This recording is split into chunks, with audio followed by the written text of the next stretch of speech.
एक गांव में राजपाल नाम का किसान रहता था। परिवार में उसकी पत्नी और एक बच्चा, यही उसका संसार था। गुजारा करने के लिए वह अपने छोटे से खेत में फसलें उगाता था और उन्हें बेचकर अपना और अपने परिवार के लिए 2 वक्त का खाना जुटा पाता था। कहने को उसके पास इतना धन नहीं था, लेकिन फिर भी वह काफी खुश था। एक दिन दोपहर को वह अपनी पत्नी के साथ खेत पर खड़े होकर कह रहा था, हे भगवान, अगर बारिश हो जाए तो इस बार सभी किसानों की फसलें अच्छी हो जाए और सभी किसान खुशी खुशी अपना खेती कर पाएंगे। हाँ, सही कहा आपने। अगर बारिश हो जाती है तो इस बार काफी अनाज हम किसानों के पास आ जाएगा। और आपने तो कर्जा भी ले लिए हो। अगर बारिश नहीं हुई तो आप कर्जा कैसे चुकाओगे? हाँ सुमित्रा, मैं कर भी क्या सकता हूँ। चलो कोई बात नहीं, भगवान सब ठीक कर देंगे। बारिश की आस में किसानों की उम्मीदें टूटने लगती हैं, लेकिन बारिश की एक भी बूंद जमीन पर नहीं गिरती। परिणाम यह होता है कि सभी किसानों की फसलें बर्बाद हो जाती हैं और सूखने लगती हैं।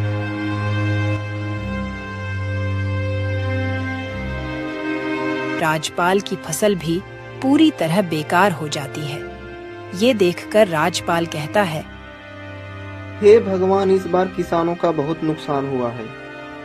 फसलें पूरी तरह नष्ट हो चुकी है। मैंने तो इस फसल और बच्चों की पढ़ाई के लिए कर्जा भी ले रखा था। अब मैं इस कर्जे को कैसे चुका पाऊंगा?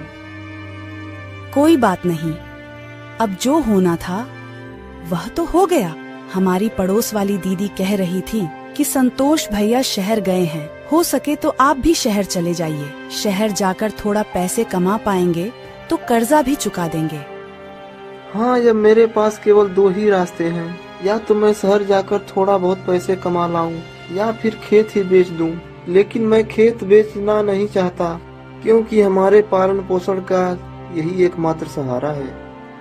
बाद में राजपाल और उसकी पत्नी दोनों मिलकर राजपाल के शहर जाने को ही उचित समझते हैं। अगली सुबह राजपाल शहर जाने की तैयारी करता है।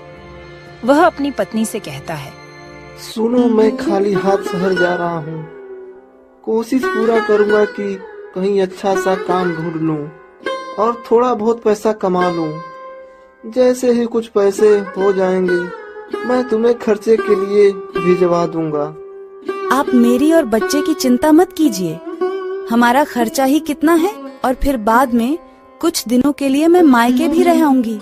आप अपना ध्यान रखिए और शहर जाकर पैसे कमाइए। राजपाल के जाते वक्त राजपाल की पत्नी उसे कुछ पैसे देती है। यह देखकर राजपाल कहता है, ये पैसे कहाँ से आए? अब तुम किससे कर्जा ले ली हो? मैंने थोड़ा थोड़ा करके यह पैसे जमा की थी अपने बुरे वक्त के लिए। अब शायद इनका सही वक्त आ चुका है। यह लीजिए, रखिए। राजपाल थैला उठाता है, इसी में उन पैसों को रख लेता है और शहर के लिए रवाना हो जाता है।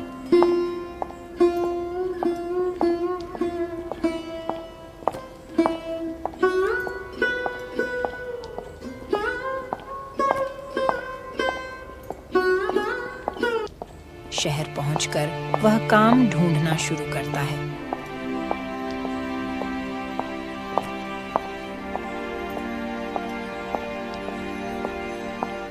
साहब, कोई काम हो तो बताइए, मुझे काम की बहुत तलाश है।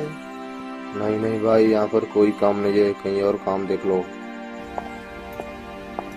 पूरा दोपहर काम की तलाश करते करते वह थक जाता है, लेकिन काम नहीं मिलता है। उसके बाद वह एक बगीचे में जाकर पेड़ की छांव में बैठ जाता है। वहीं पास में 2 जेब कतरे आपस में बात कर रहे होते हैं। सुन बे मंगू, 3 दिनों से कोई भी मुर्गा हाथ नहीं लगा है। लगता है इसके पास काफी माल है। इस बार खाली हाथ लौट कर नहीं जाना है। सही कहा चंगू, तुम्हारी निगाहें तो बहुत तेज है। इसके पास कुछ ना तो कुछ होगा ही। चल अब तारीफ करना बंद कर और काम पर लग जा। मैं इसे बातों में उलझा लूंगा और तू इसका थैला लेकर 9-2-11 हो जाना। उनमें से एक जेब कतरा राजपाल के पास जाकर उससे बात करने लगता है। अरे श्याम बाबू, कैसे हो? बड़े दिनों बाद दिखाई दिए हो। अरे भाई आप कौन? मैं तो आपको जानता भी नहीं, और मेरा नाम श्याम बाबू नहीं, मेरा नाम तो राजपाल है। अरे हाँ, तभी मैं कहूँ कि मैं तुम्हारा नाम भूल रहा हूँ। अच्छा, और बताओ क्या हाल है? क्या बताऊं भैया, गांव से शहर आया हूँ काम की तलाश में, लेकिन काम नहीं मिल रहा। अगर आप मुझे जानते हो तो मेरे लिए कोई काम बता दो। इन दोनों की बातचीत हो ही रही थी, तभी मंगू राजपाल का थैला लेकर 9-2-11 हो जाता है। पहला जेबा कतरा कहता है, अरे भाई, लगता है पहचानने में गलती हो गई, चलो मैं चलता हूँ। अजीब लोग हैं शहर के, पहले खुद ही जान पहचान का दिखावा करते हैं और बाद में खुद ही अनदेखा करने लगते हैं। इतने में राजपाल की नजर अपने थैले की ओर पड़ती है, लेकिन वहाँ पर थैला न देखकर वह काफी निराश हो जाता है और कहने लगता है, शहर के लोग तो बड़ा ही निर्दयी हैं, गरीब के थैलों को भी नहीं छोड़ते। हे भगवान, यह मेरे साथ क्या हो गया? अब इस शहर में मेरी मदद कौन करेगा? भगवान आप ही कुछ मदद कीजिए। वह भगवान से प्रार्थना करता है। इतने में राजपाल के पीछे से एक दर्द भरी आवाज आती है, बचाओ बचाओ बचाओ। राजपाल उस आवाज को सुनते हुए पीछे मुड़ता है।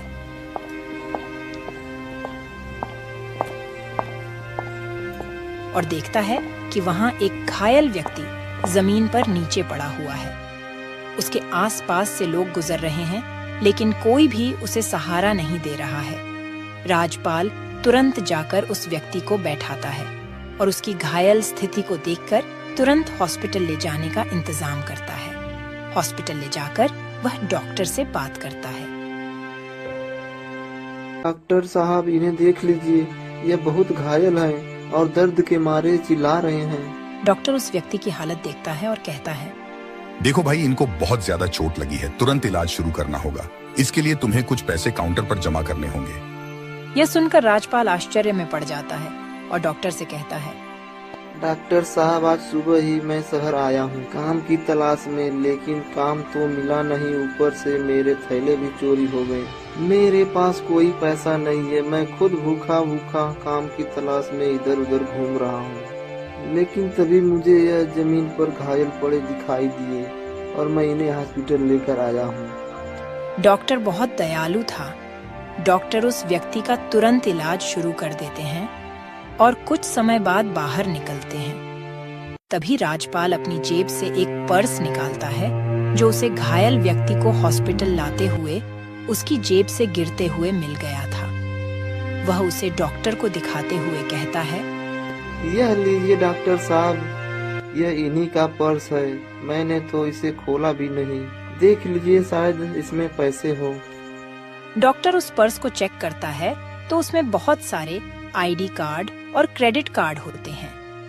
जब डॉक्टर उनकी आईडी कार्ड को चेक करता है तो उसे पता चलता है कि यह तो शहर के सबसे अमीर आदमी है।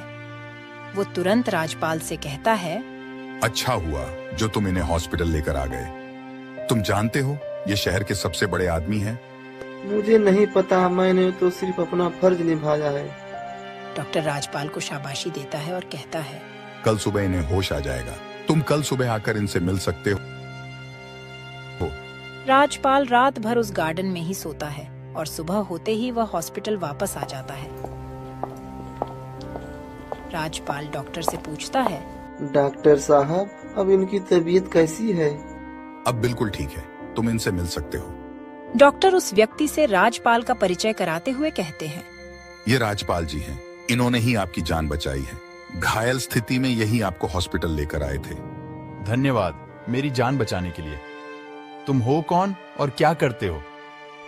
मैं गांव से शहर आया हूँ एक अच्छे से काम की तलाश में, लेकिन अभी तक मुझे कोई काम नहीं मिला है। मेरे ऊपर बहुत सा कर्जा भी है।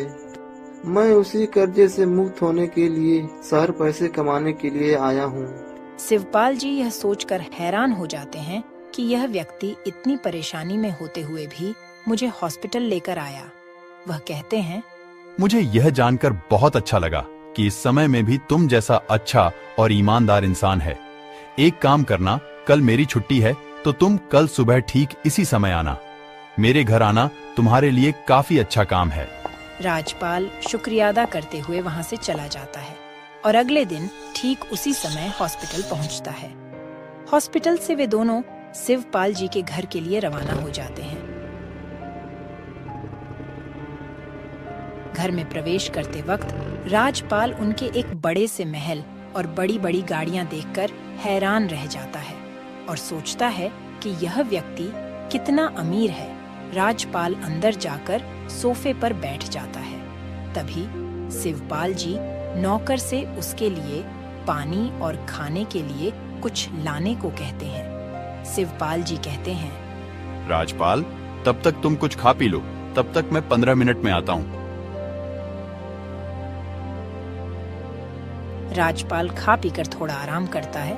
तभी शिवपाल जी आते हैं और कहते हैं, राजपाल, शहर के बाहर मेरी एक बड़ी फैक्ट्री है जिसमें खेती से जुड़े उत्पाद बनाए जाते हैं। खाने पीने का कोई झंझट नहीं है। वहां पर तुम्हें खाने पीने को सब मिलेगा, रहने को घर मिलेगा। अगर तुम सहमत हो तो तुम इस काम को कर सकते हो।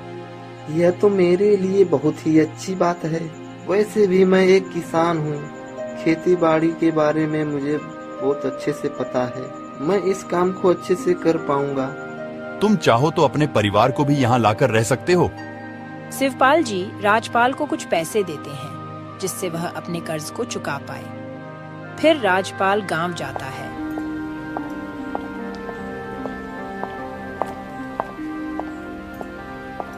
और अपनी कर्जे को पूरी तरह चुका देता है और अपने परिवार के साथ शहर वापस लौट आता है।